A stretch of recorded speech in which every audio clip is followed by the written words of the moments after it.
Nasa tamay. Wala pang mic. Yung battery daw.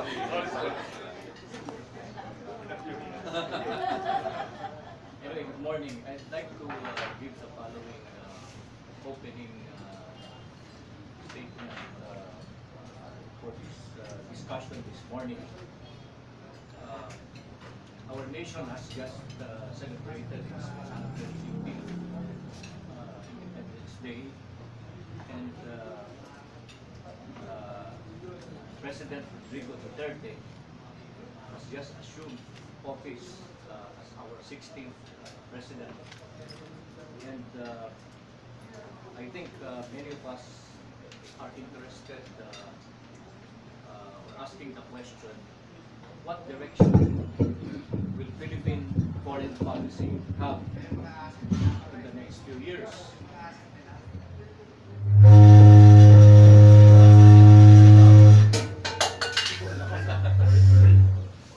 Hello. Sorry, lumakas naman. Professor Roland Simbulan.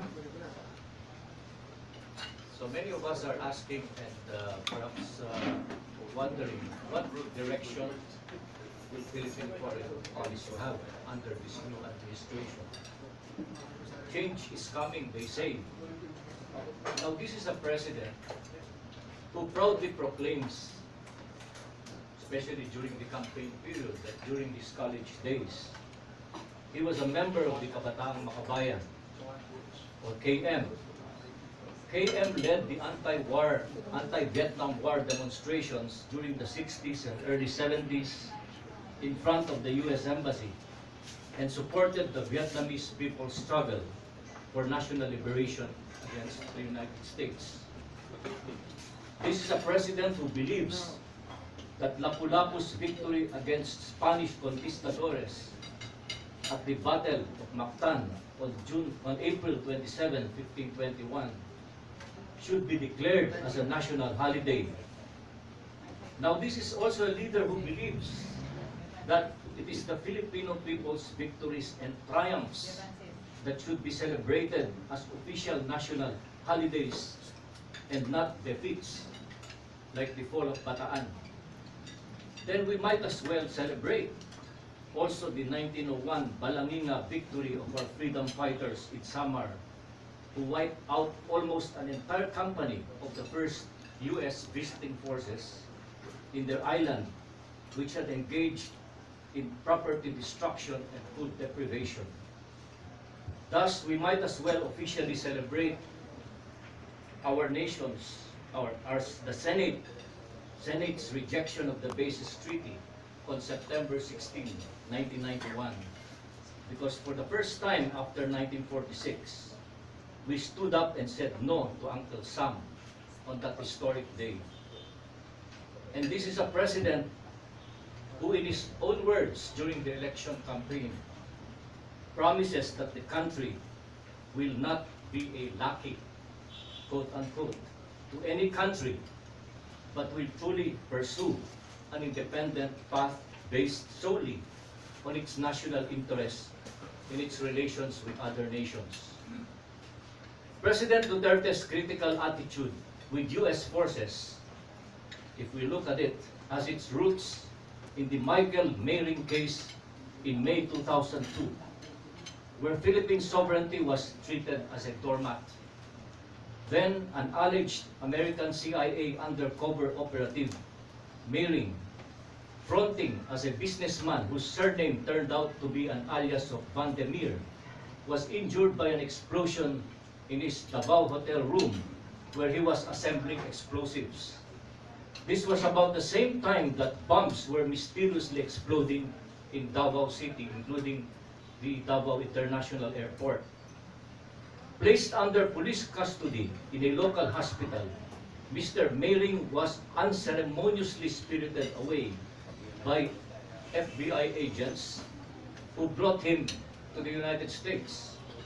Now this was a slap on the local government of Davao, led by Mayor Duterte, who considers Meiring's escape to elude Philippine justice in total disregard of our laws and courts when U.S. government agents sneaked him out of our jurisdiction. And our government at that time, the national government, did not even file any diplomatic protest or make any moves to have him brought back to the Philippines. Is change coming as trumpeted by the Duterte administration during the campaign? What we know is that the President Duterte is not afraid of any big power or any country for that matter that tramples on Philippine dignity and its national sovereignty. Beyond flag-raising ceremonies or singing the national anthem, there are issues that urgently need to be addressed by the new national leadership related to foreign policy. First, the loss of control of Philippine economic sovereignty to the rampaging forces of big business-led globalization must be stemmed. This is a requirement for genuine agricultural and industrial development to be put in place so that job-creating national industries, Filipino industries, let me stress, can be created. Perhaps many of our leaders have forgotten the constitutional state policy that economic relations with other countries must not weaken, but should strengthen the Filipinos' control over their own national economy, national patrimony, and natural resources. Second, the Philippines must not allow itself to be used and sacrificed as a pawn of any big power in their contention to wrest control of the South China Sea and its resources. Thus, EDCA, BFA, and the Mutual Defense Treaty must be reviewed for eventual abrogation. And I would like to refer to the fact that in the past few years, starting with the 10-year review that the Philippine Senate conducted in 2009, the Senate unanimously passed a resolution seeking the review of the Visiting Forces Agreement after its 10-year history, 10-year life. And in that same resolution, they said that if the United States refuses to have this bilateral review, then it should be abrogated because of the defects that it has, that they have seen.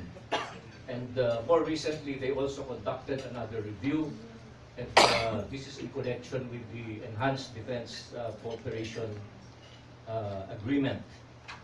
Thus, Philippine interests in the South China Sea must be defended and asserted without being a pawn to the U.S. war machine, the U.S. Asian pivot, and the Trans-Pacific Partnership.